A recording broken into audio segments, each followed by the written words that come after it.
Share my screen.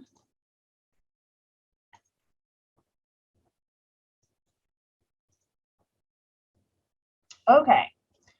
So again, welcome to Grow Food from Seeds. This is a take and make program. So everybody who registered for this event that's local, I know I've got some people who've signed in who are out of state or out of town, but everybody who's local can get a packet of seeds here at the Mint Hill Library. So if you haven't gotten your seeds, you're welcome to come today or anytime next week and pick those up. And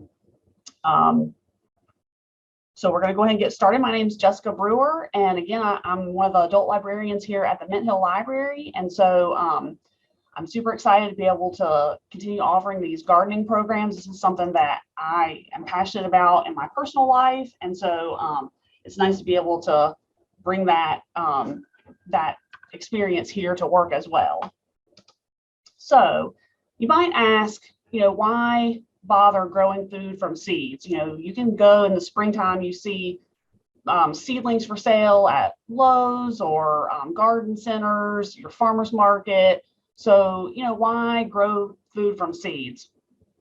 First of all, this is a much more economical way than buying mature seedlings. Most seedlings probably cost, $2, $3, $4 a piece, whereas you could buy a packet of seeds, like the seeds that I bought to give out for this program. They're like $2 a pack, and you've got, probably, I don't know if they say how many seeds are in there, but dozens of seeds in there.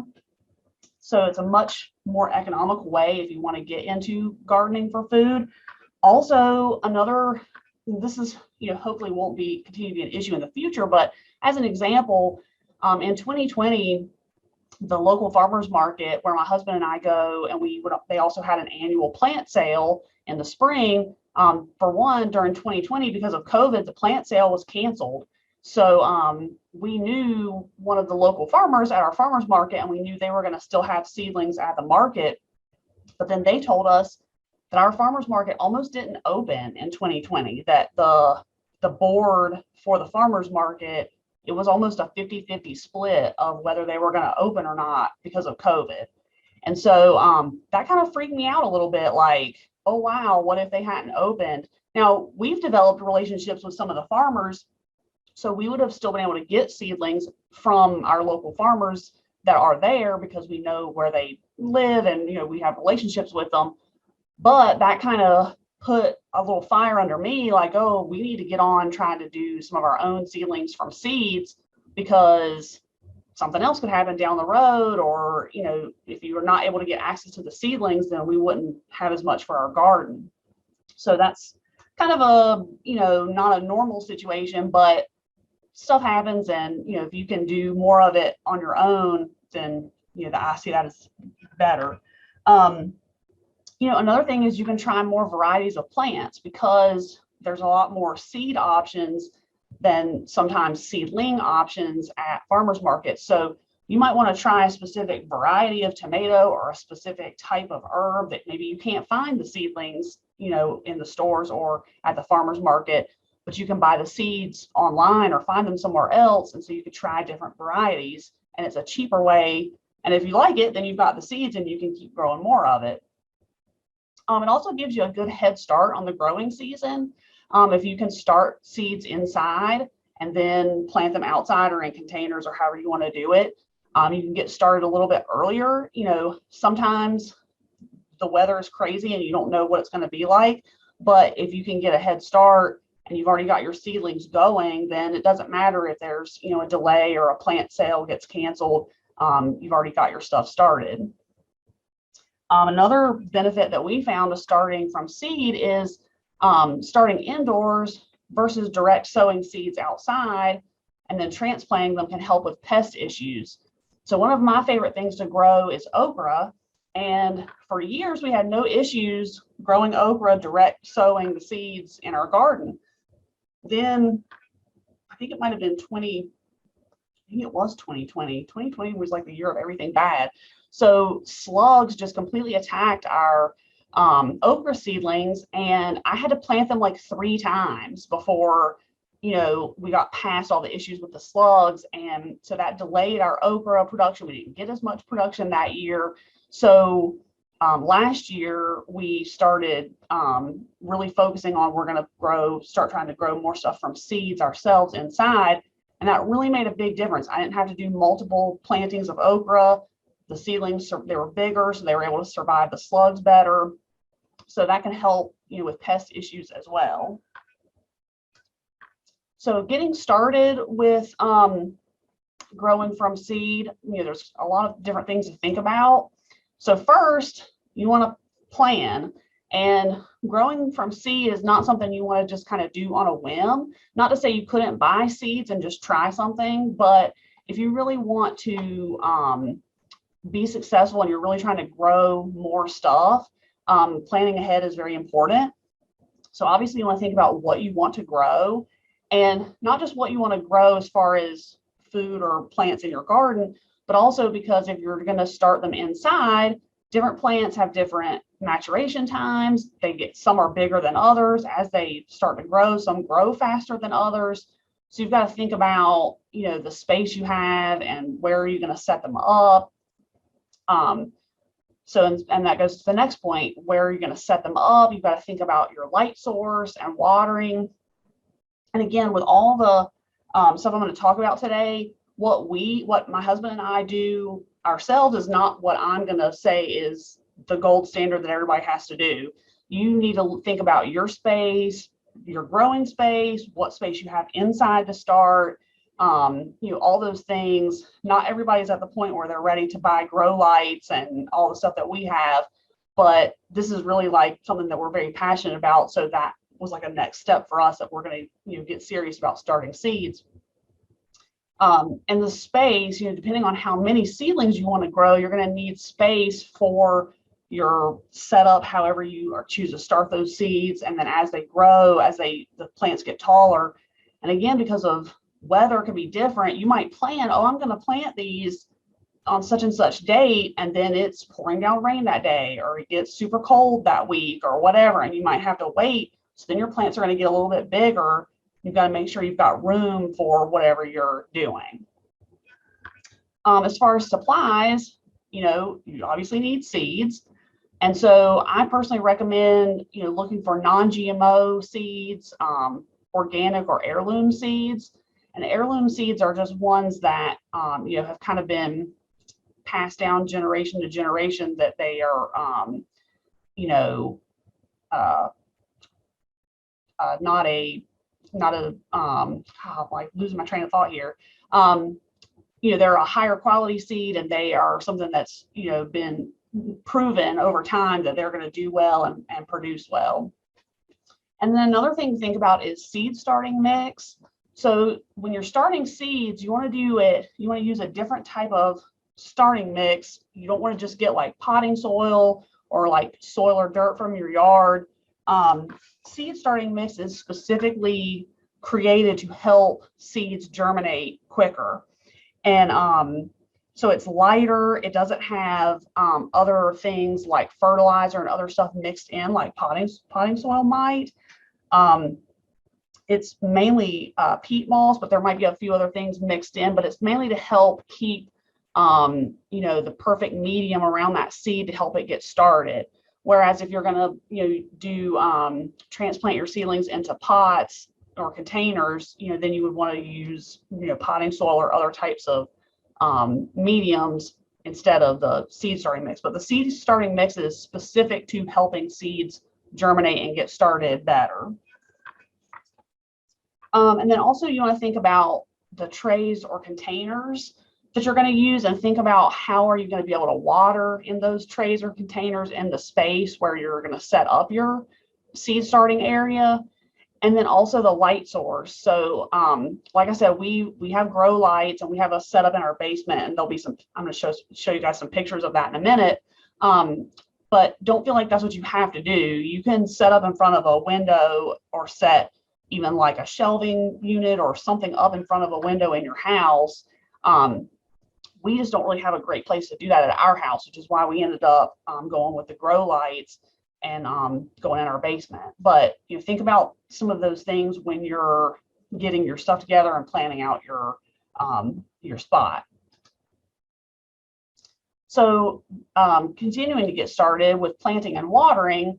So one thing that's important when you're actually going to plant your seeds is to moisten the seed starting mix before you plant anything. Now, not soak it. You don't want it to be like, water with some seed starting mix mixed in. Just, lightly moisten it, so that will help your seeds stay where they're supposed to be in the depth of your container as you keep going. Because you'll see if you're planting different things, the seeds are different sizes. So sometimes you've got these little teeny seeds you can hardly even see on the tip of your finger. And so if the seed mix is dry, it could get dropped further into the soil or blow off the top, but if it's damp, then it'll help stay where it's supposed to in the soil depth or the starting mix depth. You also want to be sure to read your seed packet instructions. Just like if you're going to try a new recipe, you want to read over that recipe a couple times before you actually start to make it. You want to do the same thing with your seed packets, before you start to actually sit down and, okay, I'm going to plant all my stuff today. Read over the packets, read how long, they take to germinate, that type of stuff, how deep. Again, sometimes depending on the size of the seed, it needs to be deeper or less deep in the soil. And then one thing that I found is that watering is crucial, and it's the Goldilocks principle. Not too little, not too much, has to be just the right amount of water. And that can be hard to figure out sometimes. And in 2020, when we tried to start some seeds, we realized after the fact that we did not water them enough at all. And they all came up and we thought, oh, we're doing great. And then they all died. And so then we realized, okay, we were not watering them nearly enough, but you also don't want to drown them. You don't want to water them too much. So what we do, my next point, bottom watering versus top watering. So we have, and you'll see pictures of this again in just a minute.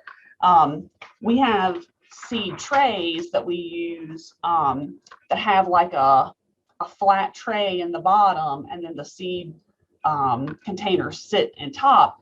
So you pour water into the bottom of the container, and then it pulls the water up through the bottom of each little seed cup. So and that's what was recommended to us by somebody that we had found on YouTube that we follow. And so we tried that last year, and we were very successful with that. And that's not to say that top watering doesn't work, but you do have to be careful, especially in the beginning, because if you've just planted your seeds and you've got them at the right depth, and then you pour water on top, it could push the seeds further in, or it could even overflow and wash the seeds out. So you just want to be careful, and you've got to kind of learn to read the soil mix. Some of it you can just look at it and see, yeah, it still looks damp. But honestly, the best way to check, and this is what we do in our garden in the yard too, is just stick your finger down in the dirt. Does it feel damp? If it does, then you don't need to water it anymore. If it doesn't, then yeah, you should do some watering. And so that's just something to think about with, again, all your planning and how you're going to do things. And then light, like I said, we've been using grow lights. And so if you are going to use grow lights, you want to start with 18 hours on, 6 hours off for the first 3 weeks, and then 12 to 14 hours on after that until you are going to plant them in another container or outside. And again, this is also partially why we do it in the basement, because since we're using grow lights and they're on for that much time, it's just easier to have that be down in the basement where it's not bothering anything else. And if you are using grow lights, you want to keep the light 3 to 5 inches from the tops of the plants. So you'll see once we get to some of the pictures I have, how we have that set up. And you can either, we have it where our lights move, but you can also move your shelving or however you have your seedlings set up to keep the light so that it doesn't get too close and actually burn the seedlings as they start growing. And then the next main thing is once your seedlings have reached, a decent size, you want to start thinking about hardening off and replanting them. So, oh, and I forgot to say, let me go back to the previous section with the planting. Another important thing is with the planting, two things. You want to plant more seeds than the number of plants you want. So if you want, 3 zucchini plants, you want to plant like at least 5 or 6 seeds, and then you're going to pick the 3 seedlings that look the best to plant in your garden or in your container. And I will say, thinning plants is hard for me. Like, you spent this time growing the seedlings to just be like, oh yeah, this seedling doesn't look as good, I'm just going to throw it in the compost. That's hard, but ideally you want to plant more seeds than you need, and you're going to pick the best looking plants to actually go in your garden or in your container. And then also another thing with seeds that's super important is to mark which containers have what seeds. So you might think, oh, I'll be able to tell once these seedlings come up. And then when they come up, you're like, what is this? I don't remember what I planted here. So, and especially if you're growing multiple varieties, like we grow several different varieties of tomatoes. So, a lot of the tomato plants just kind of look the same, but so you're like, well, yeah, I've got all these tomatoes, but how do I know which ones are which varieties? So what I do, there's lots of different ways you can do this. You can use, popsicle sticks and just write on cut it in half or whatever, because you don't want to be sticking up too much. You could do a popsicle stick. They sell little plant plastic tags that you can, and that's how you might see it when you buy seedlings at the farmer's market or wherever. They've got a little tag in it that says what it is. Or what I did, because this is just something that we had on hand, I take masking tape and toothpicks, and I make a little flag. So like, here's my toothpick, and I wrap some masking tape around it like this, and then I write, with a Sharpie, whatever it is, and then I stick my little flag in our seedling container, so what you're growing in these different areas, or each little square.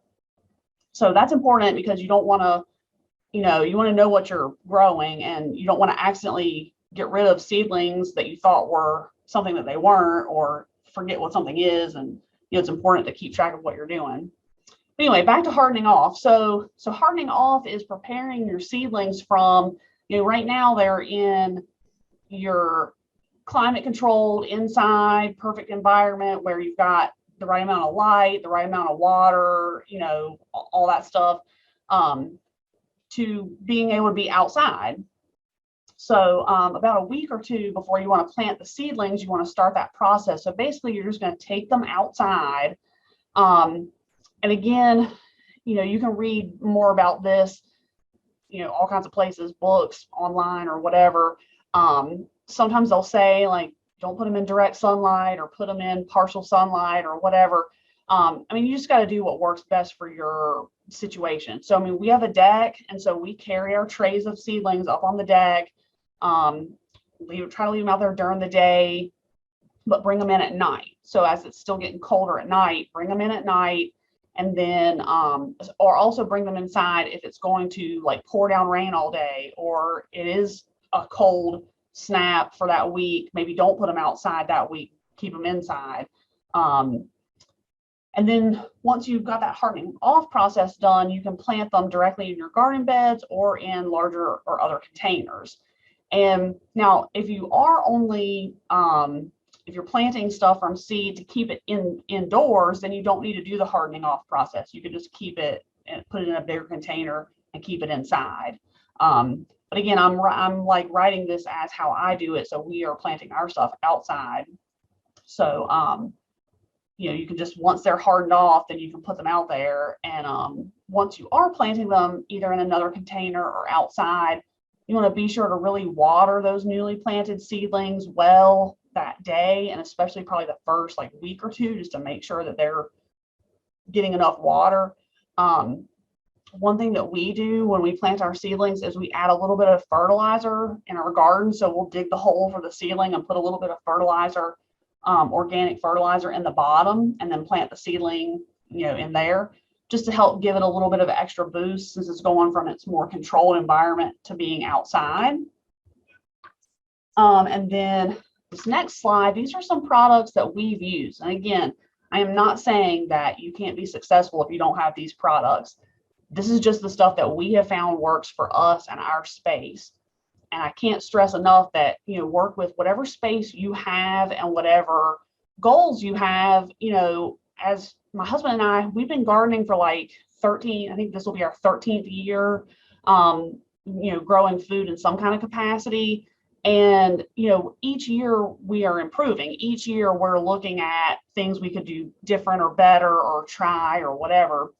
So, we might be, further ahead than some of you guys, but I don't want you to feel like, oh, I've got to go out and buy all this stuff to be successful. You can do it any kind of way you can make it work in your space.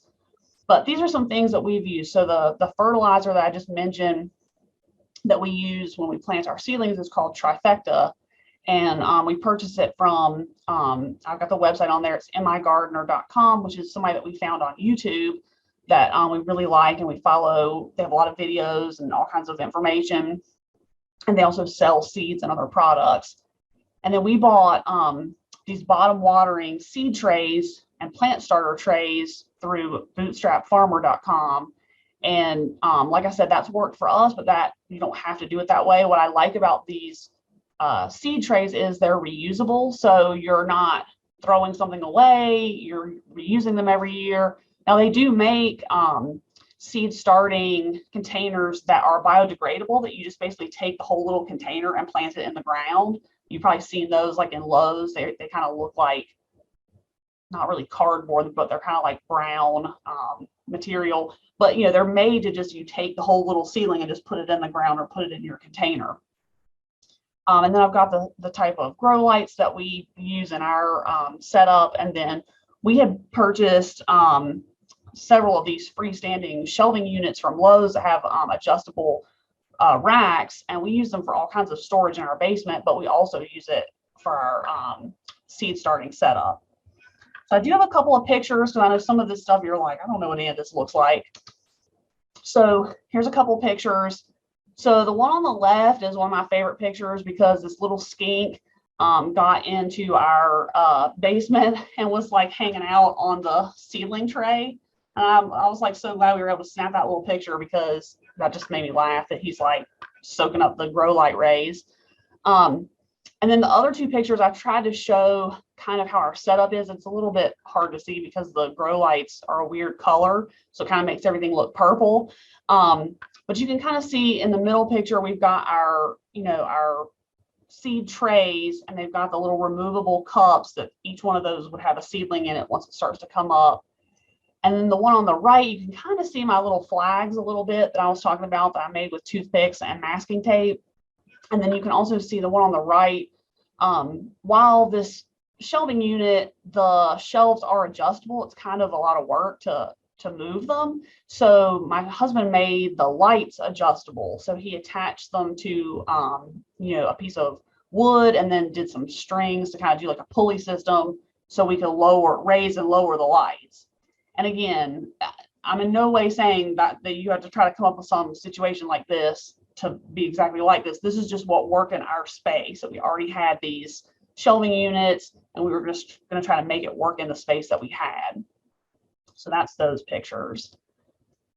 And then these next couple pictures, so the top left is us hardening off the seedlings on our deck.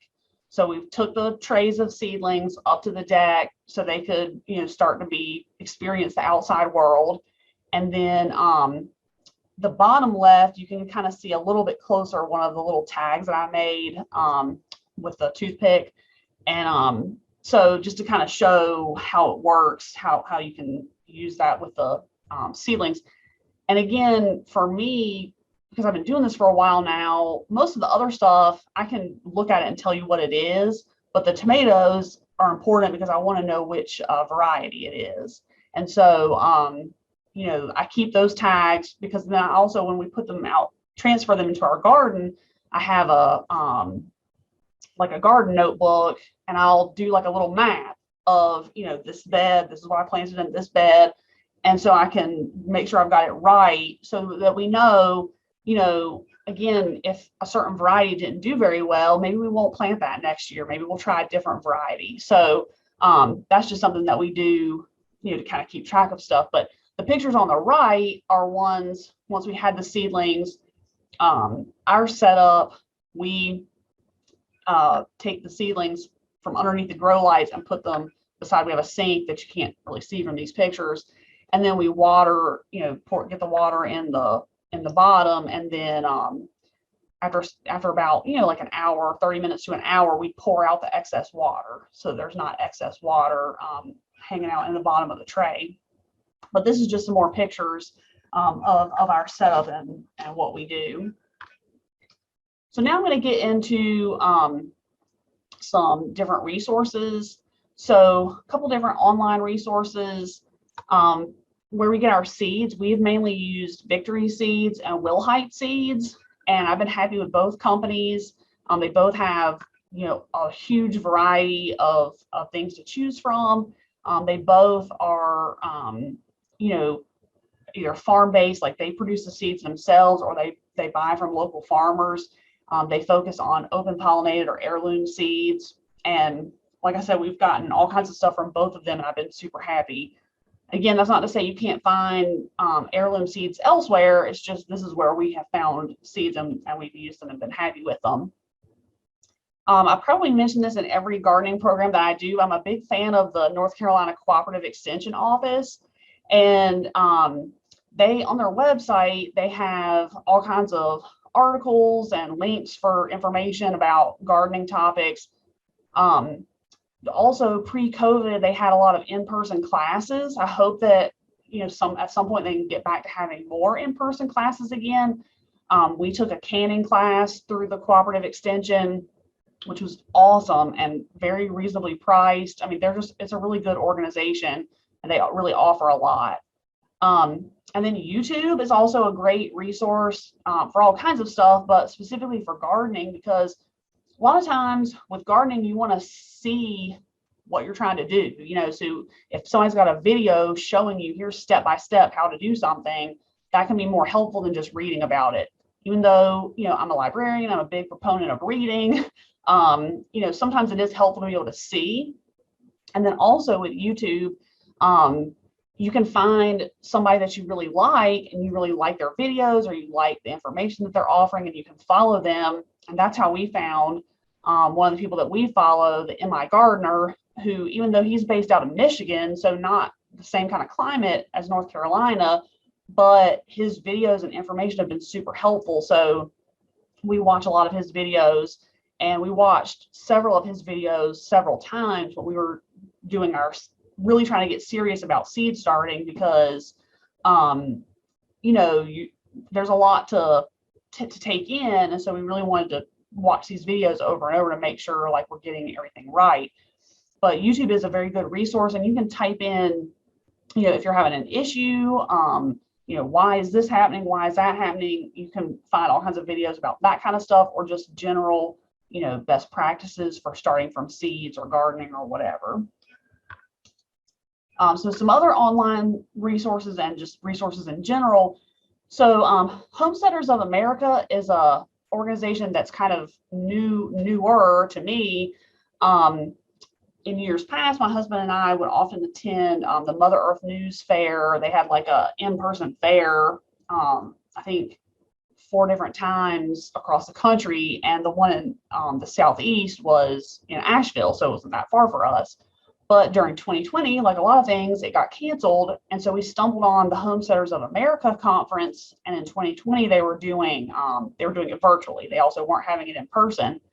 But we watched that and we were like, oh, this is really cool. And so they've got a website, blog, articles, social media. They have in-person events.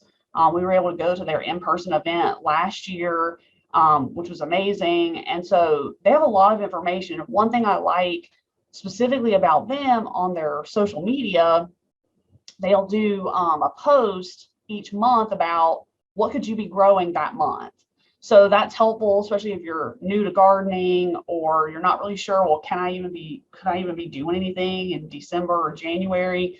But they do a post each month with what could you be growing this month, depending on your zone.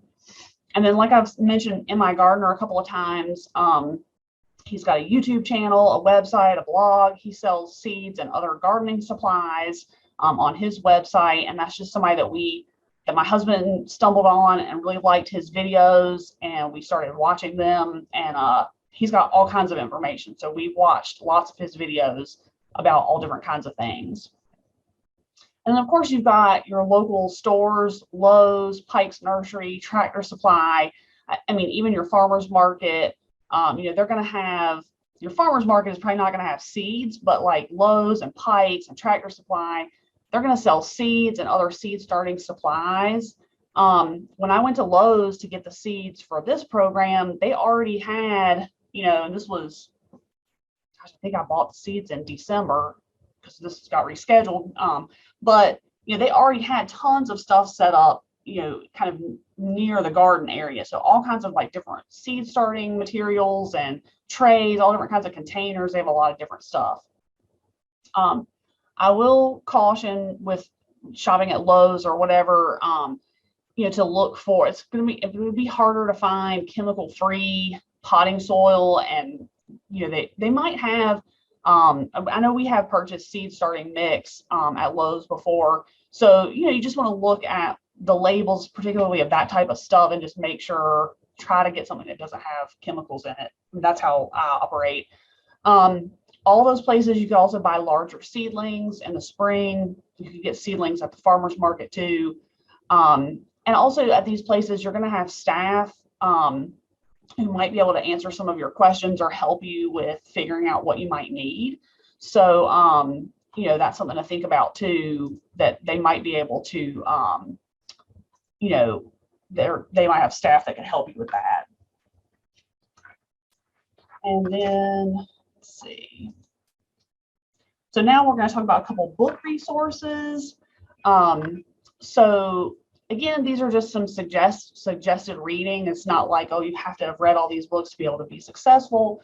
And honestly, I was a little bit surprised when I started looking for books for this program that there weren't as many about starting from seed. But then I realized, well, most general gardening books are going to have a chapter on starting from seed. So you don't necessarily have to have a whole book about starting from seed. Most, like I said, you could probably pull up any gardening book off of our library shelves and there would be some information about starting from seed. But, I did pull a couple. The first one, the New Seed Starters Handbook, is a pretty comprehensive book. I mean, it's got a lot of information. It's a thicker book. I don't know if you guys can see. I mean, it's a pretty thick book. So it's got a lot of information and it's very thorough. So if you really want to get into this, you could dig into it with this book. And then the next one, Starting Seeds by Barbara Ellis, is like a little tiny book. It's pretty small, not super big, but it's got all the information that you need. It's just less in depth than the first one. And then I included this one, The Complete Guide to Saving Seeds, because even though it more focuses on saving and storing seeds, it does have a good chapter on growing from seed. And then, that's something to think about.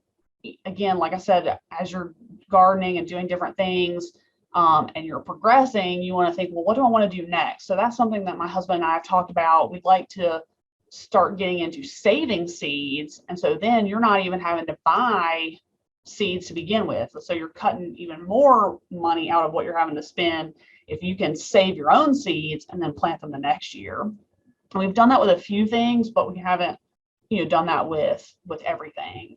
But so that's why I included that one. And then it might seem odd, I included this one on microgreens, but I included it because microgreens, while that's not the focus of this talk, it is all about growing stuff from seeds and you're just harvesting it early, So I included that because this particular one had a really good whole section on starting from seeds and containers and different things like that are involved in starting from seed. Again, that would be applicable whether you're growing microgreens or something else. And then a couple other ones, the Indoor Kitchen Gardening Handbook. This one is more geared towards growing indoors, but it does have a lot of information about, containers, space, starting from seeds. And And again, that might be something you want to, if you've got the space for it in your house, that you could grow some stuff inside and keep it in there year round. One of the best ones that I found was Grow Great Vegetables in North Carolina by Ira Wallace. And it's really helpful because, you know, it's geared towards North Carolina, which is where we are. And I really liked that it had a month by month guide. So each month, you know, here's things that you would want to be thinking about for gardening in North Carolina. So whether it's, you know, preparing your garden area or actual planting or what you should be starting each month, that's a really helpful book.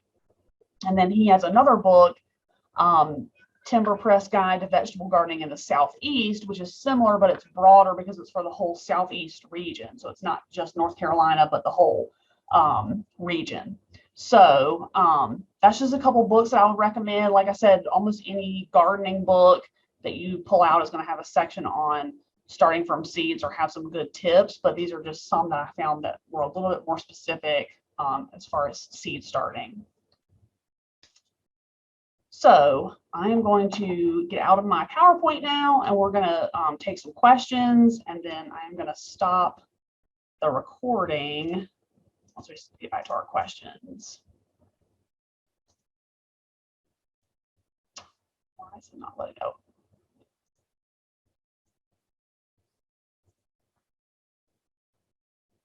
Well, trying to get back to the PowerPoint here.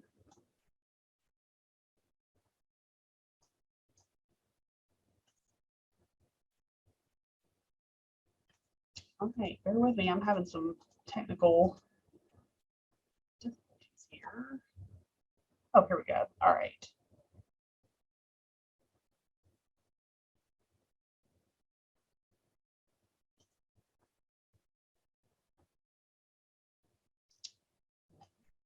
Can't see. Okay. Stop share. There we go.